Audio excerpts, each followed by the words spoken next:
जय श्री कृष्ण।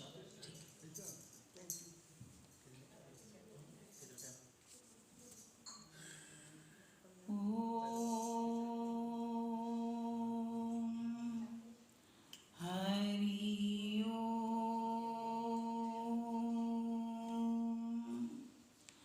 ओम श्री गणेशाय नमः। श्री सरस्वते नमः। श्रीमते रामानुजाय नमः। लक्ष्मीनाथ समारम्भां नाट्यामुनिमध्यमाम् अस्मदाचार्यपर्यन्तां वन्दे गुरु परम्परां।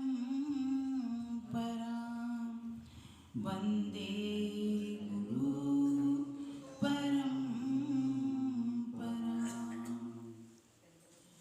सीता मेरी माते, पिता मेरे रघुनाथ, इन दोनों के चरणों में मेरा कोटि कोटि प्रणाम। मेरा कोटि कोटि प्रणाम।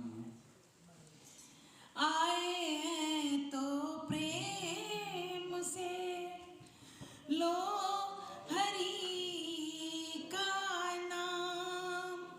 सब भक्तों को इस दासी की जय जय सीताराम।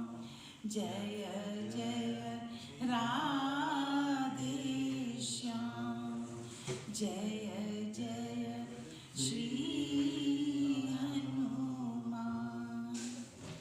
श्री रामायण प्रारंभ करूं, सुनो भक्त हनुमान।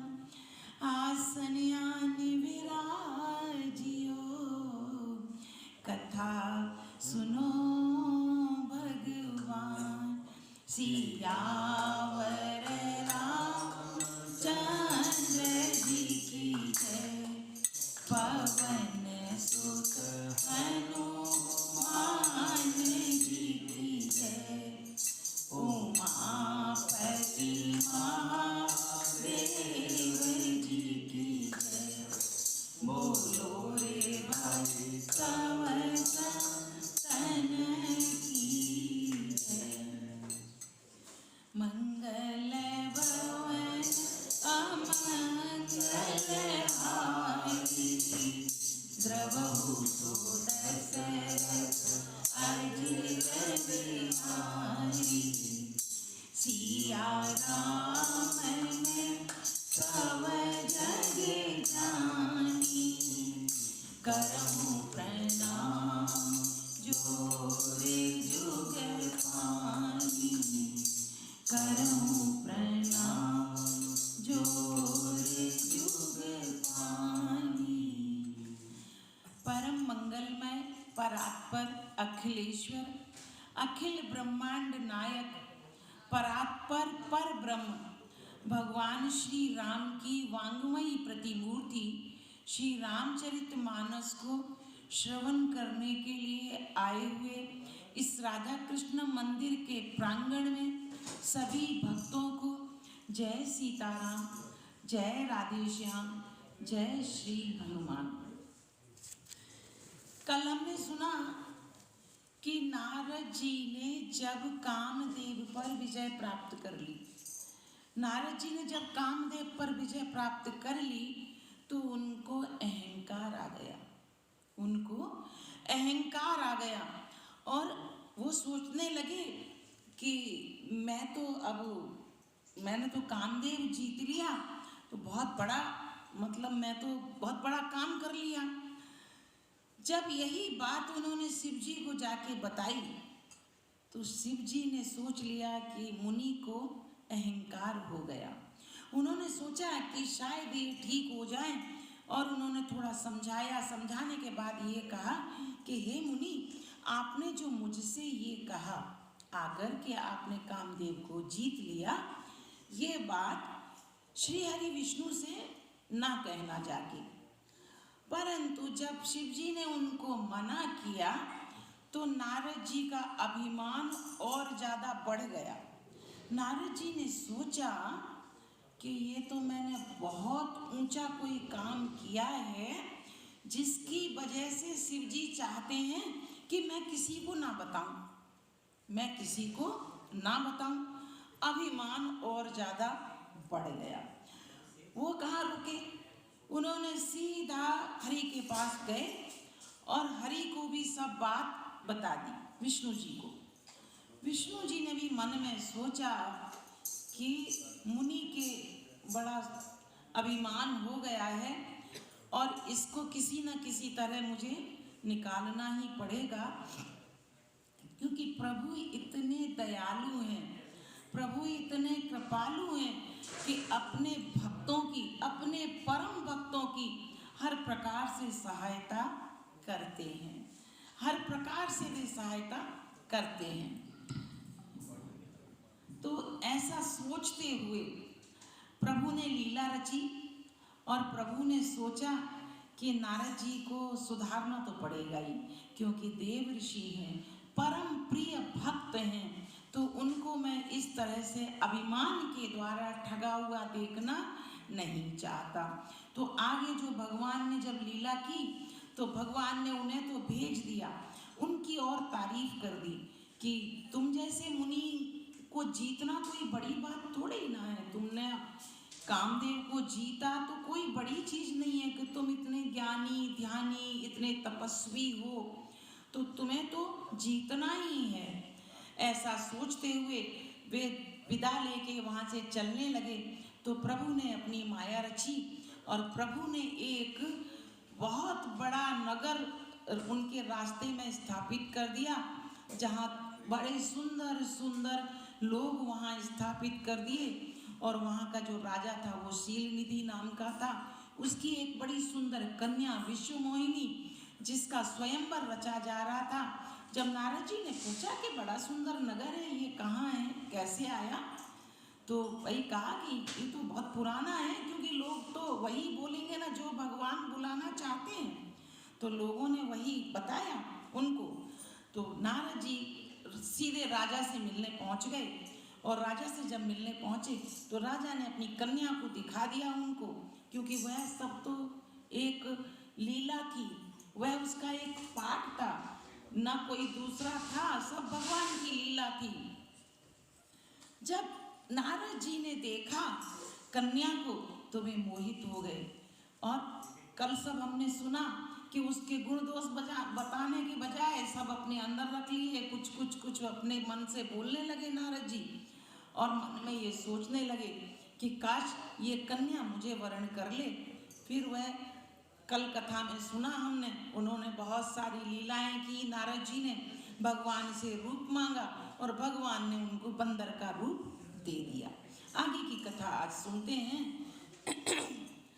जय समाज बैठे मुनि जाई, हृदय रूप अहिनित अधिकाई, तह बैठे महेश गण दो, विप्रवेश गति लखई न को, करनी पूछे नारदनि सुनाई, नीक दीन हर सुंदरताई, विजयी राज कुंवर छवि देखी, नहीं बर हरि जाने विशेषी, मुनि मोह मन हाथ पराए, हसई साम्बुदन अति सचु पाए, जदपि सुन मुनि अटपति वाणी, समझी न परई बूझि ब्रह्मसानी। अब नारद जी ने क्या किया, उन्होंने सोचा कि भगवान ने बहुत सुंदर मुझे रूप दे दिया है, देखा था नहीं ना, उन्होंने शीशा देखा ना कुछ देखा, क्योंकि भगवान पे विश्वास अटूट करते थे नारद जी। बस किसी कारण बस कोई पाप उदय हुआ होगा उनका, जैसे हम सांसारिक जीवों के पाप उदय होते हैं तभी हमारी बुद्धि भ्रष्ट होती है। तो वैसे ही नारद जी का भी कुछ रहा होगा पूर्व जन्म का संस्कार। तो परंतु हरि पर प्रेम इतना करते थे कि उन पर आंख बंद करके विश्वास करते थे। उन्होंने सोचा कि भगवान ने रूप तो बहुत सुंदर दे ही दिया होगा। तो नारद जी के हृदय में अभिमान का रूप तो वृक्ष तो बड़ा हो ही गया था। तो नारद जी ने क्या किया कि वहां जाकर बैठे जहां बहुत सारे राजा लोग बैठे हुए थे, उस समाज में जाकर वे बैठ गए। और वहीं पर शिव जी को तो सब लीला पता थी। शिव जी को पता था कि भाई देखे तो सही कि नारद जी आगे वहां जाकर क्या करने वाले हैं। तो उन्होंने अपने 2 गणों को भेजा। वो 2 गण ब्राह्मण का वेश लिए हुए वहीं पर बैठे हुए थे। जब नारद जी वहां पहुंचे तो सभी को वे अपने यथार्थ रूप में ही दिखाई दे रहे थे। जैसे नारद जी का रूप था उसी रूप में सबको दिखाई दे रहे थे। परंतु जो शिव के गण थे उन्हें सब सच्चाई मालूम पड़ रही थी, उन्हें सब दिखाई दे रहा था और इस चाल को कोई जान न सका। और जब नारद जी अपने हृदय में रूप का बड़ा अभिमान लेकर उस समाज में जब बैठे तो शिव जी के दोनों गण भी जो वहां बैठे हुए थे ब्राह्मण में वेश में होने के कारण उन्हें कोई पहचान नहीं पा रहा था कि ये शिव जी के गण हैं। वे नारद जी को सुनाकर व्यंग वचन कहने लगे प्रभु ने बड़ी सुंदरता ही दी है, प्रभु ने बड़ा सुंदर रूप दिया है इनको, भगवान ने इनको अच्छी सुंदरता दी है, इनकी शोभा देखकर तो राजकुमारी रीझ ही जाएगी और इन्हीं के गले में वरमाला डालेगी। ऐसे करके शिव जी के गण बोलने लगे और खास तौर से सुना के नारद जी को बोल रहे थे वो लोग कि अब आएगी राजकुमारी और देखो अभी इन्हीं के गले में वरमाला पहनाएगी। पर नारद जी उस चीज को क्योंकि अहंकार के बस में थे तो नारद जी उन व्यंगवानों को अपनी तारीफ समझ रहे थे कि हमारी तारीफ कर रहे हैं, ये हमारे गुणगान कर रहे हैं। नारद मुनि को मोह हो रहा था क्योंकि उनका मन दूसरे के हाथ में था। किसके? माया के। माया ने उनको पकड़ रखा था। शिव जी के गण बहुत प्रसन्न होकर हंस रहे थे। यद्यपि मुनि उनकी अटपटी बातें सुन तो रहे थे पर बुद्धि भ्रम से सनी हुई होने के कारण, क्योंकि बुद्धि तो उनकी भ्रम में लग गई थी तो उनकी समझ में नहीं आ रहा था। उनकी बातों को अपनी प्रशंसा समझ रहे थे। और काउन लखा सुचरित विशेषा सो स्वरूपेन पसंदिया देखा मरकट बदन भयंकर जी देखत हृदय क्रोध भाते सखी संगल कुंवारी तव चले जनु राज मराल देखत फिरई मही पसर कर सरोज जयमाल। इस विशेष चरित्र को कोई न समझ सका, परंतु जो राजकन्या थी विश्वमोहिनी उसको वही रूप दिखाई दे रहा था जो रूप उसको हरि ने दिया था। नारद जी को जो रूप दिया था उसको वही बंदर जैसा मुंह, भयंकर शरीर देखते हुए कन्या को क्रोध आ रहा था हृदय में कि ये भी आए हैं यहाँ वरमाला डलवाने, इनकी कमी थी तो उसको क्रोध आ रहा था बहुत।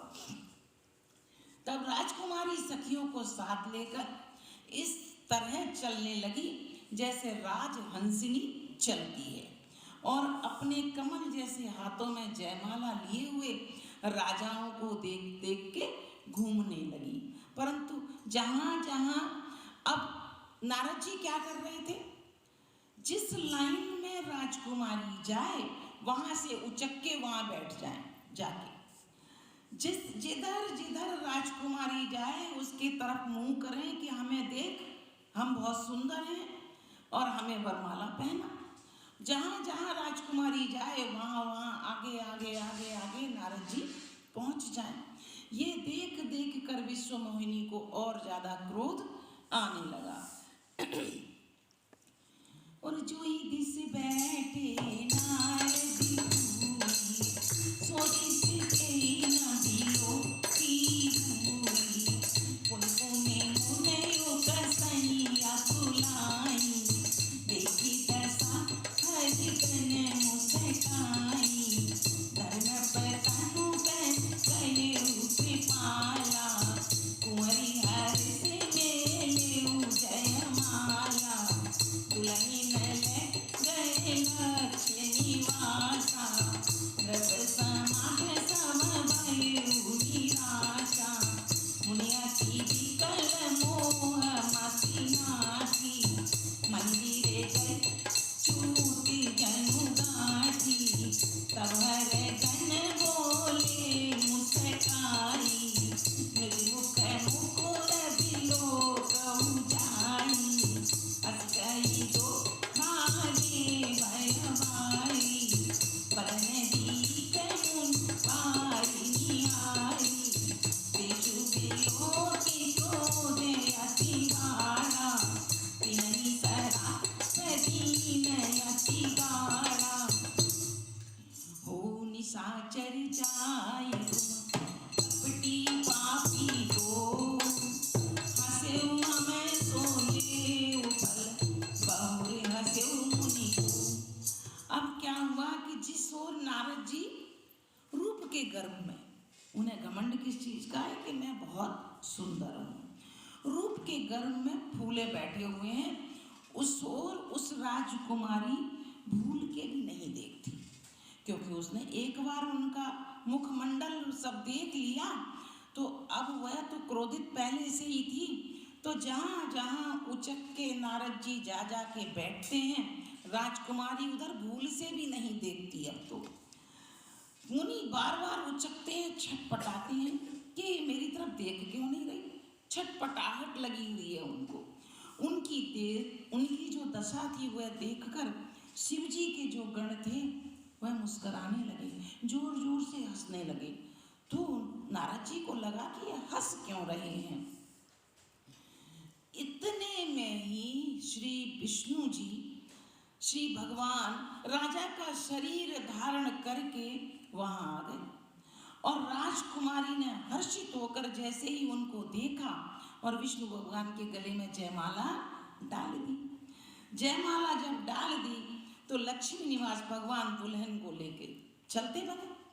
सारी राजाओं की जो मंडली थी वह निराश हो गई, क्योंकि अब तो जयमाला टल गई, और मोह के कारण नारद मुनि जी की जो बुद्धि थी वो और ज्यादा नष्ट हो गई, क्योंकि अब तो सामने के सामने चली भी गई, ले भी गया कोई उनको। राजकुमारी जाती हुई देखी तो उनको और क्रोध आने लगा, और उनकी बुद्धि इतनी भ्रष्ट हो गई, उनको लगा कि जैसे मेरे पास से बहुत बड़ी मणि माणिक की गठरी मेरे हाथ से छूट गई, ऐसा उन्हें लगने लगा। तब शिव जी के गणों ने मुस्कुराकर कहा कि हे प्रभु, आप अपना मुंह तो दर्पण में देख लीजिए। शिव जी के गण हंसने लगे, फिर कि आपने अपना मुंह देखा है, आप अपना मुंह तो देखिए दर्पण में। ऐसा कहकर वे दोनों कह तो दिए उन दोनों ने, परंतु मुनि के क्रोध के डर के मारे डरने लगे और भाग गए वहां से, कह के इतना बात कह के 1 2 3 भाग गए। और मुनि ने जाके जल में झांक कर जब अपना मुंह देखा और अपना इतना भयानक रूप देखकर उनका क्रोध बहुत बढ़ गया, क्रोध का कहीं पारावार ही नहीं रहा। उन्होंने शिव जी के उन गणों को अत्यंत कठोर श्राप दे दिया। क्या श्राप दिया कि तुम दोनों कपटी और पापी जाकर राक्षस हो जाओ। तुमने हमारी हंसी की है ना, अब तुमको सबक मिलेगा। तुम जिंदगी में किसी भी मुनि की हंसी नहीं कर पाओगे। तो एक कारण पीछे था ना कि भगवान किस किस कारण से मनुष्य का रूप धारण करते हैं, तो एक कारण ये भी था। और ये जो शिव जी के गण थे, इन्हें भी राक्षस होने का वरदान श्राप मिला, तो ये भी रावण और कुंभकर्ण बने जाकर। तो ये भी एक कारण था, क्योंकि नारद जी के श्राप के लिए भी भगवान को एक बार मनुष्य रूप में आना पड़ा। और पुनि जल दीख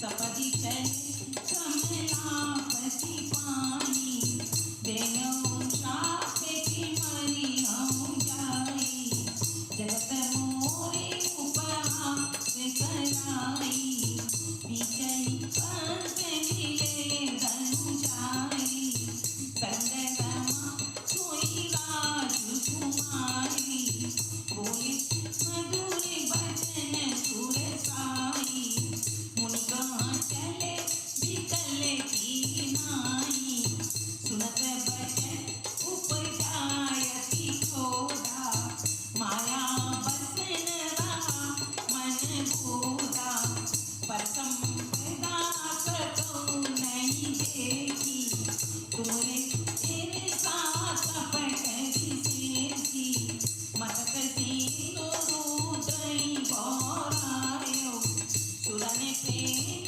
भीतर पानी करायो, असुर सुराभिस संकर आपुर मामनि चारु, स्वार्थ साधक कुटिल तुम सदा कपट व्यवहार। अब तो मुनि ने जल में जब देखा, उन्हें अपना असली रूप पर प्राप्त मिल गया। वह बंदर का रूप जब वो जो मिला हुआ था, वो उन्हें देख के बाद में वे अपने रूप में वापस आ गए, क्योंकि ये तो भगवान की लीला थी। मुनि को सबक सिखाने के लिए भगवान ने रूप दिया था, कायम के लिए तो दिया नहीं था ना। तो वे फिर अपने रूप में आ गए, तब भी उन्हें संतोष नहीं हुआ, उन्हें संतोष नहीं हुआ। उनके ओठ भड़कने लगे, इतना क्रोध था उनके अंदर कि उनके फड़फड़ाने लगे होठ, और आंखें ऐसे लग रहा था जैसे अंगारे हो गई हों। इतना क्रोध भर गया उनके। तुरंत ही वे भगवान कमलापति के पास जाने लगे, विष्णु भगवान के पास जाने लगे, और मन में सोचने लगे कि जाकर या तो मैं इनको श्राप दे दूंगा, और नहीं तो मैं अपने प्राण ही खत्म कर लूंगा। इतने क्रोध में थे, उन्होंने जगत में मेरी हंसी करा दी। दैत्यों के शत्रु भगवान हरि उन्हें रास्ते में ही मिल गए। जब वो जा रहे थे उनसे मिलने के लिए, क्योंकि वो तो प्रतीक्षा कर रहे थे उनकी कि कब मुनि आए और कब हमारी भेंट हो उनसे, तो रास्ते में ही मिल गए। और साथ में लक्ष्मी जी भी थी और वो राजकुमारी भी थी। अब तो मुनि के और ज्यादा अग्नि भड़क गई। देवताओं के स्वामी भगवान ने मीठी वाणी में उसके ऊपर जले पर नमक और छिड़क दिया। भगवान बोले, हे मुनि, इतने व्याकुल होकर कहाँ जा रहे हो? इतनी किस चीज की व्याकुलता है तुमको? तुम कहाँ जा रहे हो? अब तो भगवान का जो बोलना था वह नारद जी को और तीर की तरह लग गया। अब तो वो छटपटा गए और ज्यादा, क्योंकि जो इंसान जब क्रोध में होता है, सामने अगर दूसरा कोई प्राणी उसको अच्छी बात भी बोले तो उस समय उसको अच्छी नहीं लगती है। हम सांसारिक जीवों का भी यही हाल है। जब हमारे मन में कुछ कुटिलता आ जाए, अहंकार आ जाए, सामने कोई भी हमें कितना भी समझाए परंतु हम नहीं समझ सकते, क्योंकि पहले ही नारद जी को समझाया था शिव जी ने, तब भी शिव जी नहीं माने और अब इतना बड़ा कांड हो गया। तो ऐसे ही है, जैसे एक छोटी सी कथा बोलती हूँ कि एक गुरु जब बड़ों की बात कोई नहीं मानता, माता पिता और गुरु की, तो यही हाल होता है। चाहे वो नारद जी थे, चाहे हम सांसारिक जीव हों। एक गुरु थे, उनका एक चेला था, मिलने आया तो गुरुजी ने कहा कि आज यहीं हमारे पास रुक जाओ, मत जाओ। पर कहने लगा नहीं, मुझे बहुत जरूरी काम है इसलिए मैं जा रहा हूँ। गुरुजी ने बहुत बोला, नहीं माने। कोई तो कारण रहा होगा, सोचना तो ये चाहिए था कि कोई कारण तो होगा जिसकी वजह से गुरु हमको ना कर रहे हैं आज जाने के लिए। नहीं माना, चलता बना। जैसे ही गया थोड़ी दूर पर तो एक बिल्ली ने रास्ता काट दिया। फिर भी बोला देखेंगे, चलो चलते हैं। थोड़ी दूर और आगे गए तो एक गधा रोने लगा, हैचू हैचू करके गधा रोने लगा। तो अब वो तुरंत वापस मुड़ गया और जाकर गुरुजी से बोला कि गुरुजी हम वापस आ गए। क्यों भाई, क्या हुआ? अरे क्या बताएं गुरुजी, जैसे ही गए वैसे ही एक बिल्ली ने रास्ता काट दी। थोड़ी दूर और आगे गए, हिम्मत करके देखते हैं, काट दी तो एक गधा रो रहा था। भैया बड़े अपशगुन हो गए इसलिए हम तो लौट आए, हम तो आ गए। गुरुजी ने कहा कि गुरु ने बोला तब तुमने बात नहीं सुनी और तुम बिल्ली और गधे के डर से वापस आ गए। तो हम सांसारिक जीव भी यही करते हैं कि यदि माता पिता और कोई बड़ा जब हमें कोई सीख देता है तब हम उस सीख को लेते नहीं हैं, और फालतू के लोग अगर कुछ बोल दें तो उनकी बात मान लेते हैं। तो हमें यहाँ सीख ये लेनी चाहिए कि सदैव अपने से बड़ों की बात पर मनन करना चाहिए, माननी चाहिए। वही अपराध नारद जी ने किया कि उन्होंने शिव जी की बात सुनी नहीं और इतना बड़ा खेल हो गया। तो विष्णु भगवान ने कहा कि हे मुनि, इतने व्याकुल होते हुए आप कहाँ जा रहे हो? ये शब्द सुनते ही नारद जी का क्रोध और बढ़ गया और माया के वशीभूत होने के कारण मन में से चेतना ही जाती रही, उनके चेतना रही ही नहीं और बड़े अपशब्द बोलने लगे। कहने लगे कि तुम दूसरों की संपदा देख ही नहीं सकते, तुम जलते हो, तुम जलते हो, तुम्हारी ईर्ष्या भरी हुई है, तुम्हारे कपट भरा हुआ है। यह भगवान को कहने लगे नारद मुनि। समुद्र मथते समय जब समुद्र मंथन हुआ था तो तुमने शिव जी को पागल बना लिया अपनी बातों में, है ना? देवताओं को तुमने अमृत पिलवा दिया और राक्षसों को तुमने जहर पिलवा दिया, हाँ, और नहीं, विष पिलवा दिया तुमने शंकर जी को, है ना? तो इतने कुचाली चलते हो तुम तो। अब तो जो मर्जी आई उनकी, जो उनके दिमाग में बात आ रही थी वह विष्णु भगवान को बोलने लगे और तुमने विषपान करा दिया शंकर जी को, उन्हें पागल बना दिया अपनी बातों में बता बता के। असुरों को मदिरा पिला दी, असुरों को मदिरा पिला दी, शंकर भगवान को जहर पिला दिया, विष पिला दिया और देवताओं को अमृत पिला दिया। तुम ऐसी चाल चलते हो, क्योंकि जब समुद्र मंथन हुआ था तब विष्णु भगवान ने ही तो बांटी थी सारी चीज। तो अब नारद जी को वो चीज याद आ गई। तो कहते हैं ना, गुस्से में तो लोगों को, हम सांसारिक जीवों को जब किसी से झगड़ा हो जाए तो पता नहीं कितनी कितनी पुरानी बातें याद आती हैं। तूने ऐसा किया था, तूने ऐसा किया था, तूने ऐसा किया था। वही सब सिखाने के लिए ये हमारे रामचरितमानस में जो सब विषय हैं, तो हम सांसारिक जीवों को सिखाने के लिए ही हैं कि हमारा व्यवहार कैसा होना चाहिए। और तुम तो धोखेबाज हो, मतलबी हो, सदा कपट का व्यवहार करते हो, ऐसा और कहने लगे। और परम स्वतंत्र सिर परि होई, बाबई मनई करौ तुम सोई, भलई मांद मांदे भल करौ, विस्मय हरस नहिय कछु धरौ, बहकी बहकी परचेउ सब खाऊ, अति असंग मन सदा उठाऊ, कर्म शुभ तुम्हि न बाधा, अब लगे तुम्हि न काहू साधा, भले भवन अब मायन दीना, पावोगे फल आपन कीना, बचेउ मोहि जवन घर देना, सुतनु धरऊ श्राप हम येहा। क्यों? और आगे कहने लगे, अभी भी नारद जी की बुद्धि नहीं लौटी और उनका पेट नहीं भरा, भगवान को गालियां दे देंगे। कहने लगे, तुम तो परम स्वतंत्र हो, तुम्हारे सिर पे कोई है नहीं, तुमसे ऊंचा कोई है ही नहीं ना, तुम किसी की बात सुनोगे क्या? क्योंकि तुम ही सबको कहते रहते हो, तुम्हारे सिर पे तो कोई है नहीं जो तुमको कुछ डांटे या बोले।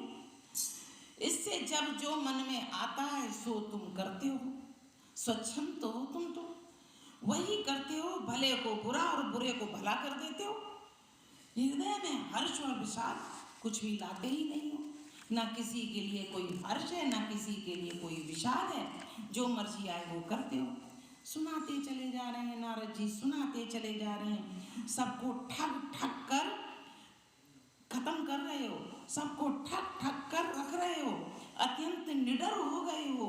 इसी से ठगने के काम में आपका मन सदा ठगने के काम में लगा रहता है, उत्साह रहता है। शुभ और अशुभ कर्म तुम्हें बाधा नहीं देते कि क्या करना चाहिए और क्या नहीं करना चाहिए।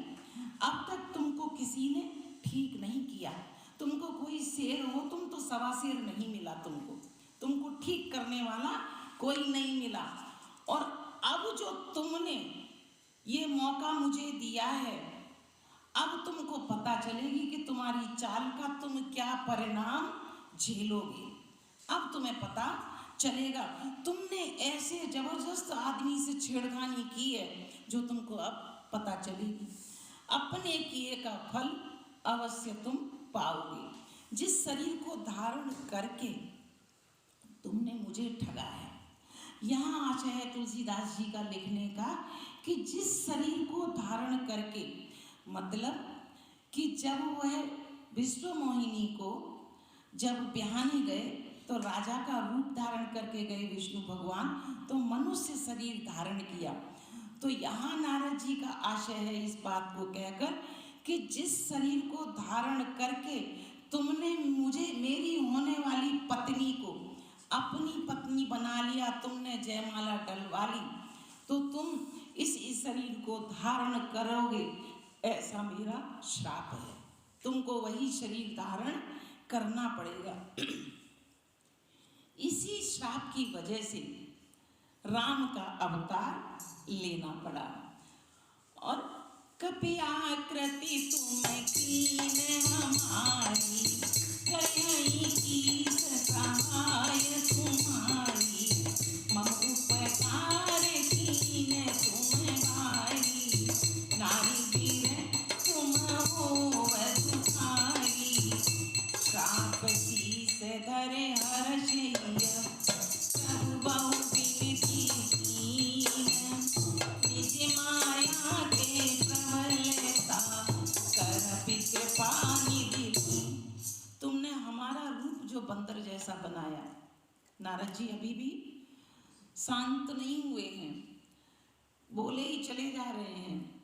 एक श्राप भगवान को तो दे ही दिया कि तुम भी मनुष्य रूप धारण करोगे, और तुमने हमारा रूप जो बंदर जैसा बनाया, वही बंदर तुम्हारी सहायता करेंगे। मैं स्त्री को चाहता था, मैं जिस स्त्री को चाहता था उससे तुमने मेरा वियोग करा दिया और तुमने मेरा बड़ा अहित किया है। इससे तुम भी स्त्री के वियोग में दुखी होगे। ये मेरा श्राप है। श्राप को सिर पर रखा भगवान इतने दयालु हैं कि अपने भक्त के हित के लिए उस श्राप को भी उन्होंने अपने सिर पर चढ़ा लिया। हृदय में हर्षित होते हुए प्रभु ने नारद जी से बहुत विनती की और कृपा निदान भगवान अपनी माया की प्रबलता उन्होंने खींच ली। जब माया की प्रबलता खींची और जब जो था जो सामने आया, तब तो नारद जी बिलखलाने लगे, बिलबिलाने लगे। और जब हरि माया दूर निवारी, नैतार मान राजकुमारी, तब मुनि अति समीप हरि चरना, गए पाँचन तारि तरना। मृषा हो मम शाप कृपाला, मम इच्छा दीन दयाला। मैं दूर वचन कहे बहु तेरे, मुनि पाप मिटई तिम मेरे। जपहु जात शंकर सतनामा, हुई हृदय तुरत विश्रामा। को नहीं समान प्रिय मोरे, अस परिचित सजऊ जनि गोरे। जे पर कृपा न करहि पुरारी, तो न पाव मुनि भगति हमारी। असुर धर्म विचरऊ जाई, अवन तुम माया नियराई। बहुविध मुनि प्रबोधि प्रभु, कब भय अंतर्धाम। सत्यलोक नारद चले, करत राम गुणगान। अब जब भगवान ने अपनी माया हटा ली, भगवान ने अपनी माया को जब खींच लिया, तो माँ लक्ष्मी, ना तो वहाँ लक्ष्मी रही और ना वह राजकुमारी रही, कोई नहीं था, क्योंकि माया थी।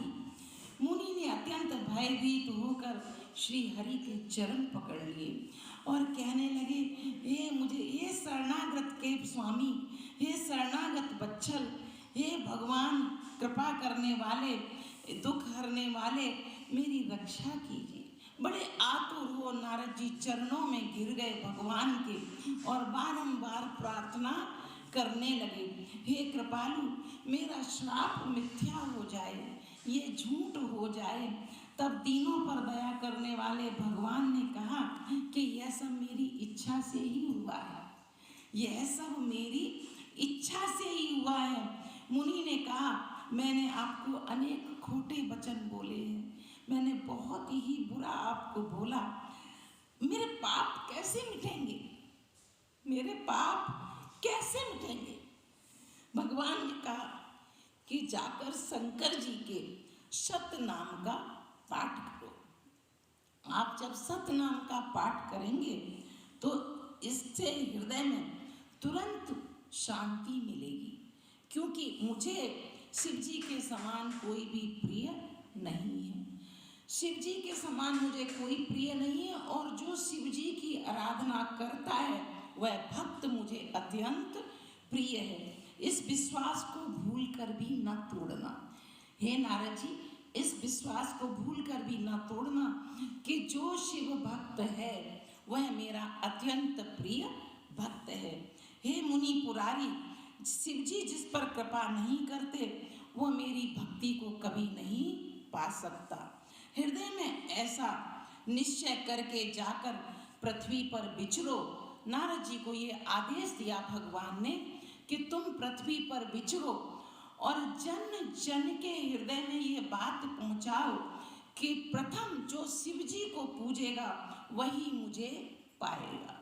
शिव जी की आराधना जो नहीं करेगा वो मुझे कभी भी पा नहीं सकता। बहुत प्रकार से मुनि को समझा बुझाकर, तसल्ली देकर, ढाढ़स देकर तब प्रभु अंतर्ध्यान हो गए और नारद जी श्री रामचंद्र जी के गुणों का गान करते हुए सत्यलोक ब्रह्मलोक को चले गए। आज की कथा को यहीं स्थगित करती हूँ। आगे की कथा कल कहेंगे, थोड़ा सा कीर्तन करेंगे। सीताराम राधे श्याम, सीताराम राधे श्याम, सीताराम राधे श्याम, सीताराम राधे श्याम।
श्री रामायण समाप्त करो, सुनो भक्त हनुमान।